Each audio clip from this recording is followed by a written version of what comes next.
কয়েকদিন যাবত চোখের সামনে একটি ভিডিও আসছে, একটি বাবা তার সন্তানকে হারিয়ে পাগল প্রায়। আর হবে না কেন, যার যাই সেই তো বোঝে। এটা নিয়ে অনেক আলোড়ন, অনেক কিছু দেখলাম। এর ভেতরে কিছু কন্টেন্ট ক্রিয়েটর দেখছি তাদের মতো লেখালেখি করছে, পোস্ট করছে, ভিডিও করছে যে তারা এ দেশে আর থাকবে না, কারণ এ দেশে আর কোনো সিকিউরিটি নাই, কিছু নাই। হ্যাঁ ভাই, আমিও একমত।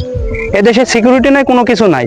আপনার টাকা আছে, আপনি দেশ থেকে পার হয়ে যাচ্ছেন, কিন্তু আমার মতো যারা কৃষক পরিবারের সন্তান আছে তাদের কথা চিন্তা করছেন একবার? তারা কোথায় যাবে ভাই? এর চেয়েও এমন হয় না, সিস্টেমটা পাল্টান, আওয়াজ তুলুন, জোরে জোরে কথা বলুন, যে পুরা সিস্টেমটা পাল্টান। যেখানে বড় লোকের ছেলেমেয়ে সিকিউরিটি পাচ্ছে, এখন আপনার গরিব ছেলে কেন সিকিউরিটি পাবে না? সবাই একযোগে আওয়াজ তুলুন, সিকিউরিটি নিয়ে কথা বলুন।